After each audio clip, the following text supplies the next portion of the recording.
Welcome, everyone. My name is Michael Pagel, Program Manager of Greening Healthcare, and this is our webinar working towards world-class energy efficiency in hospitals. It's our annual update now for 4 or 5 years, where we update everyone on the actual energy performance of Ontario's P3 hospitals. And this year, we have 2 new important additions to this analysis. We have interval data, and we also have sub-metered end-use data, where we kind of split the total energy into a pie and look to see which hospitals have the most efficient pieces of those pies. These new metrics allow us to understand where the efficiencies can be found and make improvements compared to others, or create standards for new developments in new hospitals. So I emailed all the hospitals that are involved in this study their codes this morning. Send me a message if you don't have those. Part of the deal is this is anonymous information, so you'll see which hospitals are participating, and you see the data, but not together at once.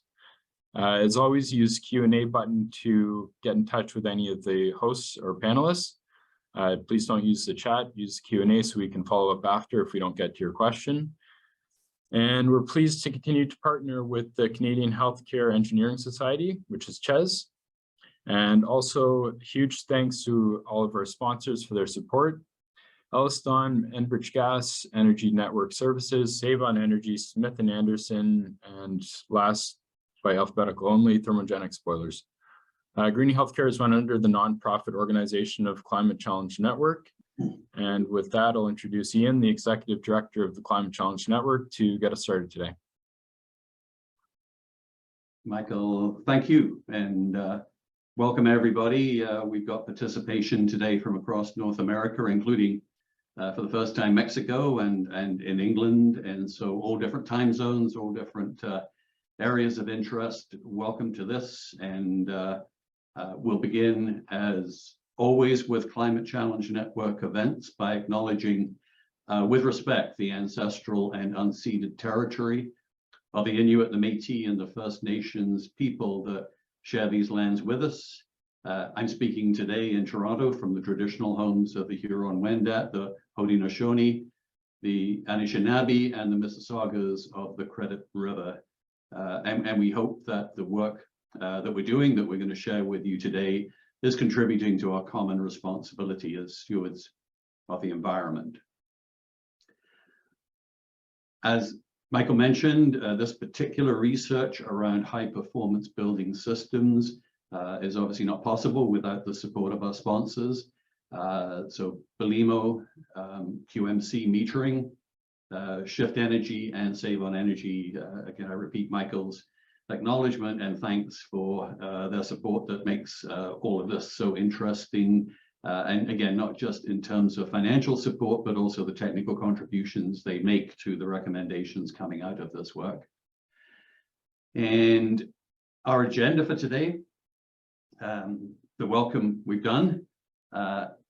I want to talk a bit about the context of this work. Michael mentioned this has been ongoing now for 5 years that we've been working in this space, and again, with thanks to the participating hospitals who generously share their data and their time to talk with us every year. So it's a 5-year journey up to this point, but we still feel we're only just beginning.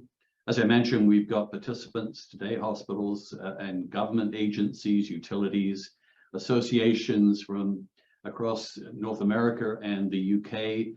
And today really is a bit of a call to arms. Those of you that have real interest in this space, we'd love you to join us. We'll talk a bit more about that at the end to expand the scope and the results of this work. So we're going to talk about that context a little bit, where this came from, where we're at, and where we're going.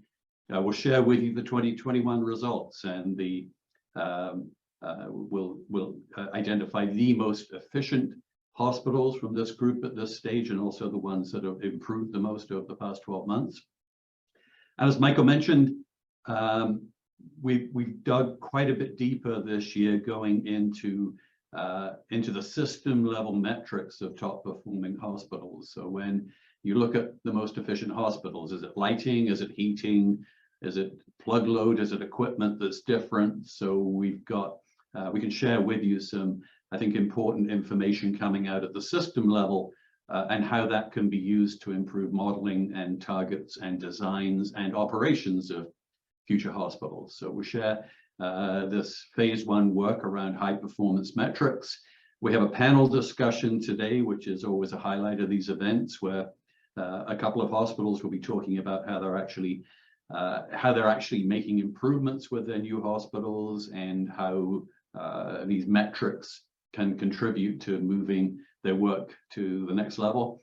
And as always, at the end, we'll share with you our thoughts about lessons being learned, and look forward to your thoughts, your feedback, your questions, your comments, both during this session and after the session, that will fold into our final conclusions and recommendations coming out of this phase 1 research. So fairly busy agenda, but as Michael said, if you have questions that fit into spaces, he'll be monitoring the Q&A box throughout this the event, and we'll relay questions on. If we don't get to them today, we will address your questions after the event. So mentioned context, the challenge very simply is the climate change challenge. In our view, genuinely is a climate crisis. It's going to affect every aspect of life as we know it. Healthcare has a particularly substantial role to play within the whole picture, both as a contributor to greenhouse gas emissions and leadership in response thereto, and that therein lies the opportunity. So the context is around challenge and opportunity. As I mentioned, thank you to the 19 hospitals now, 3 added since last year's report, that are part of this. So here are the names. This is the year that they were built. This is their size. But from here on in, they won't be identified within the data that we show. As always, the data are anonymous, and any hospitals on this call that choose to join this research on a go-forward basis, the same way. Greening Healthcare is all about recognizing success and celebrating success, never creating any discomfort for people by sharing data that they haven't given approval for. So the hospitals, as we present them on the data coming out today, are coded. And as Michael mentioned, if you're one of these hospitals and you don't know your code, drop him a quick email now, and he'll let it know, so you can follow the bouncing ball. You can follow your hospital through the data, through the metrics as we present them. So we talked about the challenge. Where we came from with this was tracking the actual energy use of these 15, then 17, then 19 new P3 hospitals that have become operational within Ontario over the past 15 years. And it would be fair to say that the performance, the actual energy efficiency results have been mixed. The chart you see on the right-hand side is representative of this. This is the whole data set from within Greening Healthcare from 2020. This is a year ago now, but showing the savings potential for every individual hospital when compared to its top quartile target that I'll review with you a little bit more closely in a moment what that means. So this is the savings potential of hospitals in the whole group. The dark shaded hospitals here are the new ones, and they're the coded ones, and those are the codes attached to them. You can see there's a cluster at the top there with little or no savings potential. They're already at or below the target, but then there's others spread throughout the group here, which have not come close to achieving the kind of energy efficiency levels that new hospitals are and should be capable of. So the last 5 years has been digging into this, sharing the information and that we have with the hospitals involved, identifying differences in both design and operations, with operations being the bigger factor. In other words, it's how you're running, which is a bigger factor than design, but there are design variances as well that matter. Our primary interest is the group at the top of this chart, the ones with little or no savings, and what are their good and best practices that we can document and share so that all the new hospitals in the pipeline can take advantage of that to keep getting better, to keep continuous improvement running, and that the hospitals that aren't yet moving towards the top of this benchmark chart can absorb those metrics, those practices, and move. We'll also share with you today what we found interesting is that the extent of metering in these new hospitals varies substantially. We thought we had extensive metering throughout.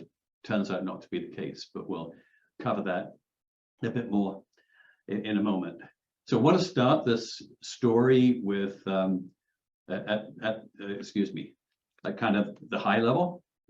So the total energy use, how does that compare between the different facilities? And this gives an idea both in terms of the EUI, the energy use index, and we've got different units on the call today. So this is presented in equivalent kilowatt hours per square foot per year of energy use.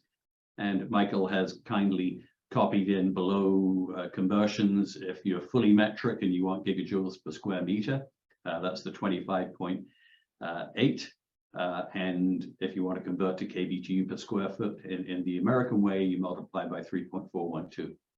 So in terms of energy use, you see the range like almost 3 to 1.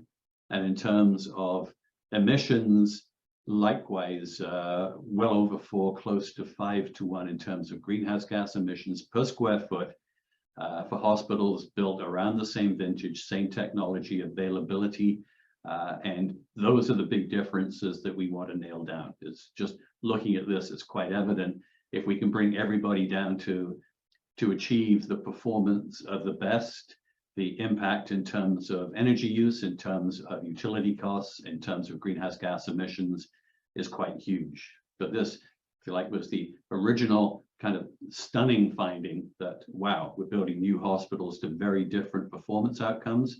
And the focus of this research ever since has been, let's find out why, and let's understand it well enough that we can bring everybody down close to the energy performance standard of the top performers.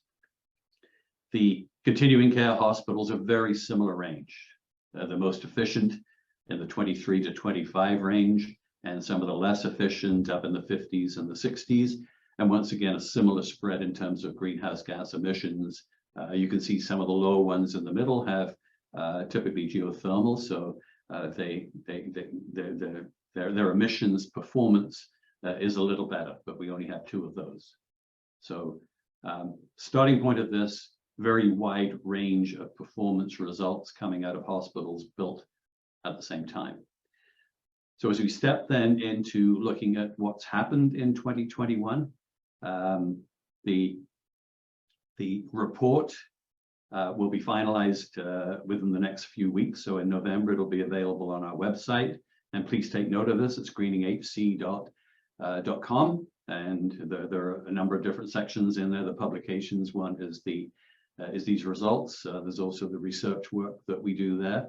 So this is last year's report. You see the cover of here. You'll see the next year's report coming through, as I say, within the next few weeks. That will capture everything we've talked about here, and we'll consider all of the feedback we get today.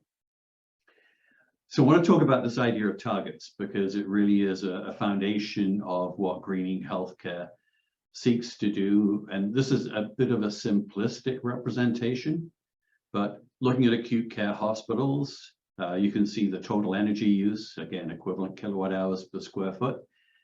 We weather normalize that energy use to one location, in this case, Toronto, but we can weather normalize it to anywhere that's of interest to you.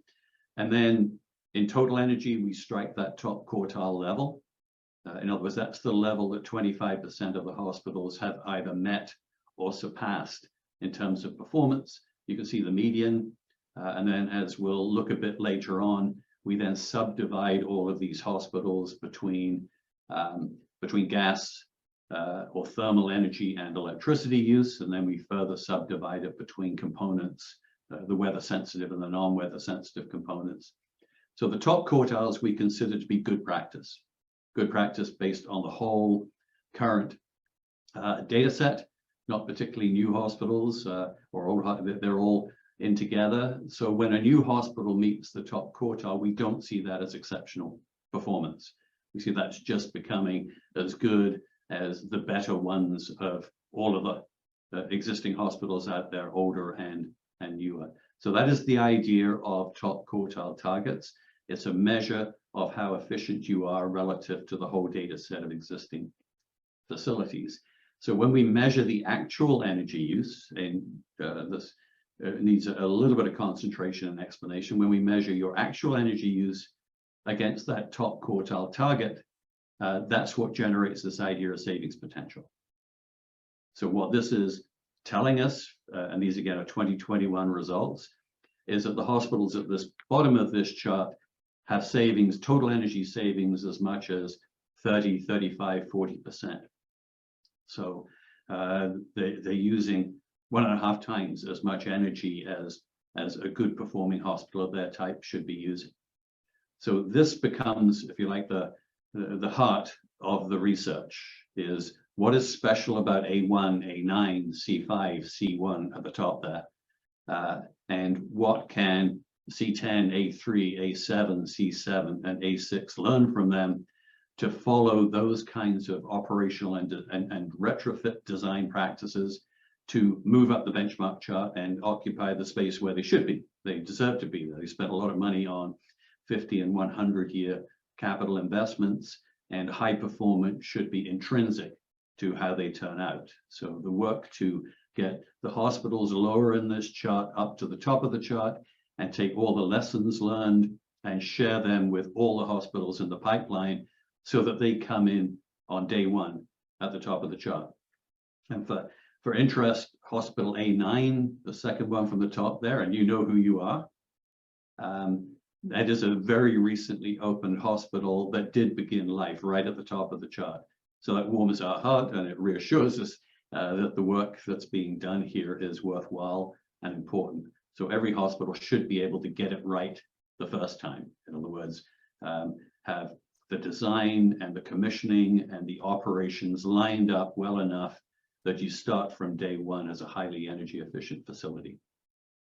So that is the performance results in 2021. That is the rankings of the hospitals from A1 at the top. And I can share this because we do every year. That's Humber River Hospital in the north end of Toronto. And as I say, not going to mention who everybody else is, but you know who you are and hopefully can follow through. So in terms of total energy, and then broken down between gas and electric, so I just remind that the orange there is the thermal energy target savings, the green is the electric target savings, and it won't be a great shock to most of you to find most of the excessive energy use is in the thermal energy side, natural gas, steam, on occasion oil. That's also where most of the greenhouse gas emissions are, at least in the Ontario context. So that again is where the focus for us comes from, is we absolutely need to address this, because here in this chart lies the biggest opportunity to substantially reduce greenhouse gas emissions in both existing and new hospital facilities. Let me kind of share this one other principle of the data analysis with you, which is to separate for both electricity and thermal energy the year-round use, the base electric from the cooling electric, which is the weather-sensitive part. And it's the weather-sensitive part that we weather normalize when we take that whole benchmark chart and adjust it to whichever location, whichever jurisdiction a particular organization is interested in. But the base electricity, when we look at those components, they relate to year-round operation of HVAC systems, fans, pumps. Increasingly, they relate to heat recovery chillers, because most of these new hospitals have that technology incorporated. They relate to lighting, equipment, medical, elevators. So everything that runs year-round is in that yellow piece, that base electric piece. The extra use in the summertime, the blue piece on top of that, the little mountain up there, that's the weather-sensitive cooling electricity. And it's fairly simple mathematically to separate the two from each other, and then we can benchmark each against them. So we're not just looking at total electricity, we're also looking at other problems, the opportunities found in base electric, fans, pumps, lights, elevators, medical equipment. or in cooling electricity, which is the cooling plant, the air conditioning systems. Similarly with thermal. The base thermal, again, the biggest part of that in all of those high gas savings potential hospitals is in reheat, the overcooling and reheating for control of the air supply through the ventilation systems, through the air handling systems. So when your base thermal is high, the biggest focus is on reheat, but also the efficiency of the heating plant during the summertime is important, and domestic hot water loads and sterilizers and so on.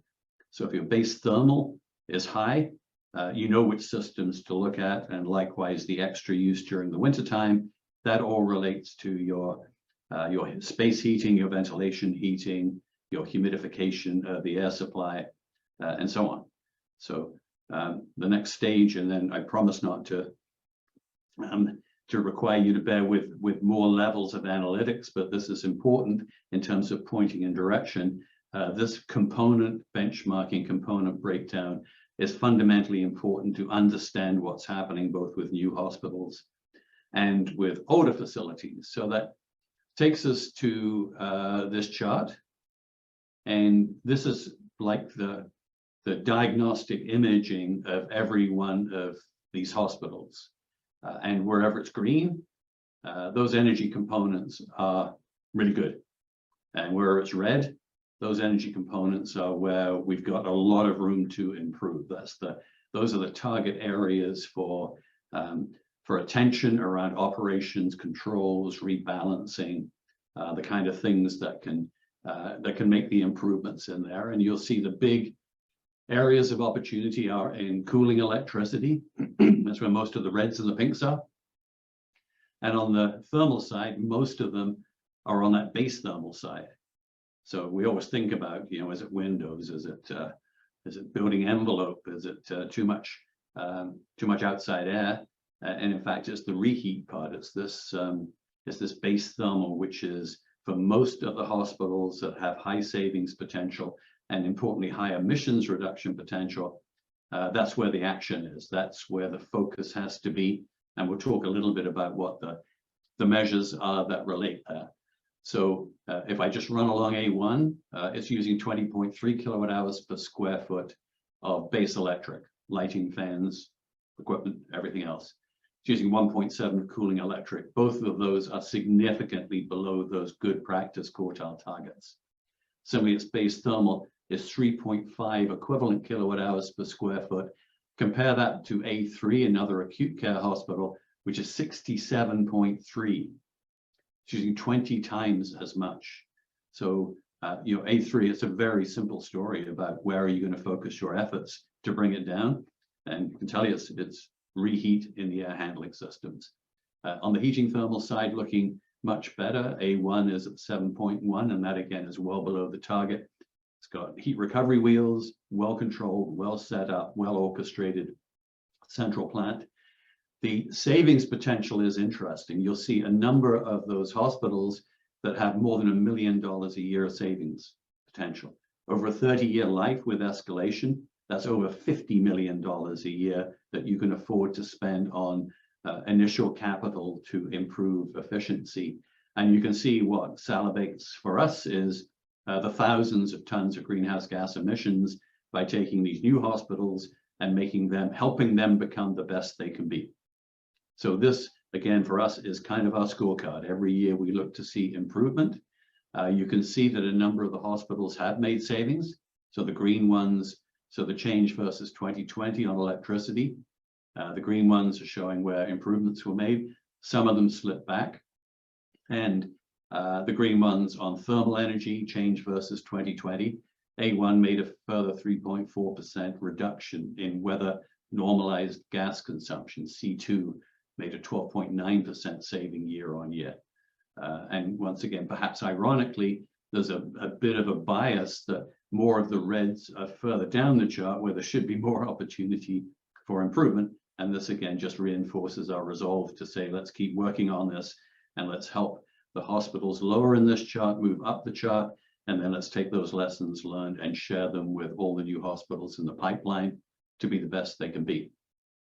So once again, if you've got any questions on this, I'll pause in just a moment and Michael can pass them on. But again, we welcome the ongoing dialogue with everybody on this call, the back and forth. We're happy to answer your questions and we would love to hear your suggestions and your experience on where this is going. So again, this is the map. Every year we update it and we'll be happy when everything is green and there's no emissions and no utility costs to be saved. Because Greenie Healthcare always loves to celebrate. We're always trying to help the hospitals, that have room to improve, but we celebrate successes. This is Bridgepoint. So the top saver in 2021 versus 2022. You can see the blue dots, and this is right off the Greenie Healthcare website where we track the weather normalized energy use of all the member hospitals. The blue dots are the actual monthly energy use. The red dots are the weather normalized baseline. So in this case, it's 2020. And you can see the improvements. What I like especially about Bridgepoint, you can see the separation. So whenever the blue dot is below the red dot, that's real savings, real weather normalized savings. And you can see the gap between the blue and the red is growing towards the end of the year. So we are pretty confident those numbers will be even better next year. And congratulations to Bridgepoint for that accomplishment, working with their hospital to move it towards the potential it's capable of. And St. Joseph's Healthcare in Hamilton is the second example here. And once again, the blue dots below the red dots. You can see most of their savings were in the winter months. So that was because we're all familiar with this now. That was with their heating thermal component. That is their component of energy use that they managed to bring down significantly. Small reductions in the best of the year, but it was mostly in midwinter. So they would be having, and likely will have, a conversation with us around a case study of improving ventilation controls, outside air controls, perhaps the operation of heat recovery wheels. That's where the action has been there. But we love seeing the improvements. They're necessary. Everybody moves up the chart. That's how it works. So Michael, let me pause just for a moment. And any questions, protests coming from the audience so far? Not yet, Ian. I think we're all excited to see the new sub-meter data. Okay, good to hear. Okay. So this is high level. This is what Greenie Healthcare, what we've seen to date, what Greenie Healthcare does every year, and we'll do again next year and the year after. We're expecting to see more hospitals added. We'll talk later about the intention for 2023 is to go beyond Ontario to, there are new hospitals coming up across North America and in other parts of the world. And we're very interested to find the best of the best. So I'll talk right at the end about the international benchmarking that we're doing and how do we track down the most energy efficient hospitals in the world, because the more efficient they are, the more we have to learn, the more we have to share. So again, this reporting will expand next year, but this is what we've been tracking for the last several years, and the lessons learned we'll share in a moment.